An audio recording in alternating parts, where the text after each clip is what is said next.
Hallo Leute, heute hier in Elektrotechnik in 5 Minuten geht es um Folgendes, und zwar, ich baue ja über diesen Sommer extrem viele PV-Anlagen und das mache ich ziemlich alleine, und in diesem Video möchte ich euch mal meine Learnings ja, euch mitgeben, was ich bei dem ganzen PV-Anlagenbau im Do-it-yourself-Thema ja, mit berücksichtigen musste oder auch schmerzlich erfahren muss. Das alles hier in diesem Video, und würde sagen, wir starten gleich mit dem ersten Punkt. Ja, der erste Punkt ist hier so PV-Dachziegeln, wie es in der Fachsprache heißt, die hier aus Metall.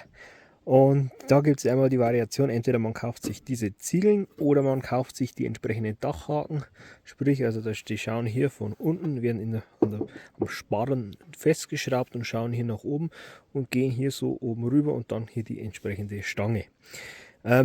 Preislich ist das natürlich die absolute teure Variation. Kosten hier so roundabout, je nachdem wo man es bestellt, 25 Euro plus minus 3 Euro. Ihr könnt es euch vorstellen, da kommt schon etliches zusammen. Die entsprechenden Dachhaken, das ist ungefähr so im Bereich, ja, 5, 6, 7, 8 Euro rum, die man hier festschraubt, und dann geht hier so was raus. Vorteil ist von dem, es geht extrem schnell. Also was heißt extrem schnell? Wenn man flink ist, sag ich mal 5 Minuten, 10 Minuten hat man einen festgemacht. Und ja, wenn er fest ist, dann ist er fest.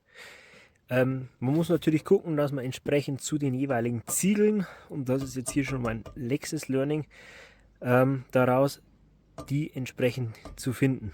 Also ich habe mir oft einfach nur einen bestellt und gucken, ob der zu diesen Ziegeln passt, weil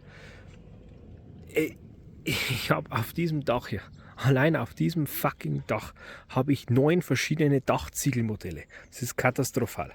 Also da muss man mal schauen, dass man den entsprechenden findet. Anyway, wieder zurück. Wenn man einen richtigen gefunden hat, ist es eine schnelle Geschichte. Warum habe ich die gemacht und nicht die anderen Dachhaken?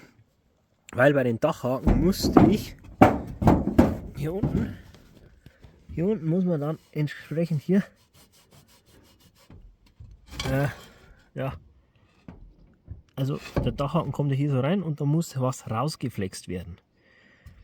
Und dieses Rausflexen, also flext ihr dann quasi hier oben, oh, schon ein bisschen was abgebrochen, hier oben flext man dann hier entsprechend raus, dass das Ganze reinkommt, dass der sauber rausgeht. Das ist natürlich eine Schwächung des Materials, muss man ganz ehrlich sagen. Also man schwächt ja das Ganze letztendlich. Und ja, wenn man sich verschneidet, bricht das Ganze.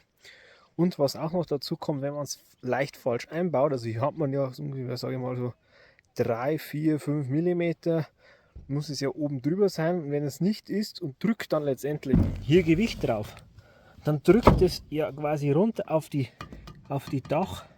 Dachziegel und zerdrückt den. Und dann springt der. Und ihr könnt es euch vorstellen, wenn man das Modul drauf hat, da sieht man nichts mehr. Also das sieht man nichts mehr. Da hat man letztendlich nur noch ein Dings. Und das ist jetzt hier mein großes Learning draus. Deswegen nehme ich nur noch die Dinger her. Die kosten Schweinegeld, sind aber schnell zu installieren. Ich bin alleine. Von dem her, man spart sich Zeit. Und ja, es ist halt eine saubere Sache. Wenn es einmal dicht ist, dann passt das Ganze. Ja, nächste Learning ist, ein Dach ist immer gerade. Ne, ist es nicht. Viele ältere Dächer sind irgendwie in der Mitte so leicht durchgebogen. Das ist häufig ein Problem. Da kann ich aber auch, wer diese Variation nutzt, einfach hier die Schraube, die man eigentlich zum Befestigen verwendet, also die Mutter, einfach hier dazwischen rein, da hat man hier so einen Abstandshalter oder entsprechend größere Schrauben, hier so Edelstahlschrauben, bei meinem System sind es M10er, hier reinmachen. Hier habe ich es auch gemacht, weil die so Sparren ein bisschen durchhängt. Dann hat man hier eine saubere, gerade Fläche wieder, und dann ist das wieder eine feine Geschichte. Nächstes Thema: Verschattung. Es ist häufig so, dass man hier, also hier ist Osten, hier geht die Sonne auf. Geht die Sonne auf und dann würde es hier, wenn man hier direkt dahinter baut, muss die Sonne schon ziemlich hier stark Richtung Süden wandern, dass ich hier den Schatten wegbekomme. Und ihr wisst ja, wenn in einem String letztendlich ein Modul weg ist, kann ich entweder mit Optimierer arbeiten oder man lässt es halt gleich weg. Ich habe es gleich weggelassen, weil ich gesagt habe, okay, hier bekomme ich eh kein sauberes mehr hin, deswegen gleich Abstand lassen und dann passt es. Die Aluminiumleisten hier by the way kommen noch weg, aber ich lasse immer ein bisschen ran, falls man mal abstürzt, ist man froh, wenn man was hat zum Einhalten. Dann auch bei der Bestellung von den Modulen. Meistens bestellt man jetzt hier so 36 Stück, einfach mal eine Palette. Da kann ich immer schon sagen, kalkuliert hier nicht auf 36 Stück, sondern kalkuliert hier, dass eine mindestens immer kaputt ist. Also ich habe jetzt, da war jetzt eine kaputt, zeige ich euch gleich noch, bei der letzten Dings war eine kaputt. Das ist übrigens hier meine Konstruktion, also ich habe den Luxus, dass ich mit dem Frontlader meine PV-Module einfach hier raufheben kann aufs Dach, also hier so aufs Dach rauf. Das ist eine feine Geschichte. Also denkt immer sowas dran, wenn ihr sowas habt mit der Leiter und PV-Module, ist immer schwierig. Wenn ihr irgend sowas habt, entweder einen Lift, könnt ihr euch ausleihen, oder bei mir Frontlader, aufpassen, dass ihr wirklich sauber übers Dach kommt, damit hier keine Gefahr entsprechend ist. Hier so, das ist wieder mein kaputtes Modul. Ist schade. Und wie gesagt, hier passt auf mit den Händen hier, wenn ihr hinkommt, das ist ein Rasiermesserscharf. Rasiermesserscharf. Ja, was macht man jetzt mit dem Modul? Ja, was mache ich? Ihr kennt mich ja, ich baue Balkonkraftwerke damit. Das bekommt meine Oma mit 92 Jahren, da wird ihr Fernseher damit versorgt. Ja, ihr wisst ja, das Ganze ist ziemlich hoch. Denkt immer daran an die Sicherheit, runterfallen tut man nur einmal. Gibt es verschiedene Variationen, entweder man baut sich hier komplett ein Gerüst auf, ist halt sehr viel Aufwand. Zweite Variation ist, man macht hier so Haken rein, wo man dann ein Netz spannen kann. Oder die dritte Variation ist, man hängt sich irgendwo am oberen Fürstreiter, also den Dachbalken da oben, hängt man sich quasi an oder am Kamin oder sonst irgendwo. Und das ist meine Variation. Und da habe ich ein sehr cooles Teil gefunden, und zwar, das hängt man hier so an und dann kann man das hier rauslassen. Wenn man es langsam macht, wie so ein Sicherheitsgurt, geht's. Und wenn man es schnell macht, dann hält das Ganze. Und das ist halt schon eine gewisse Absturzsicherung. Und ja, ihr kennt mich ja, ich bin ja so ein Redundanz-Fan.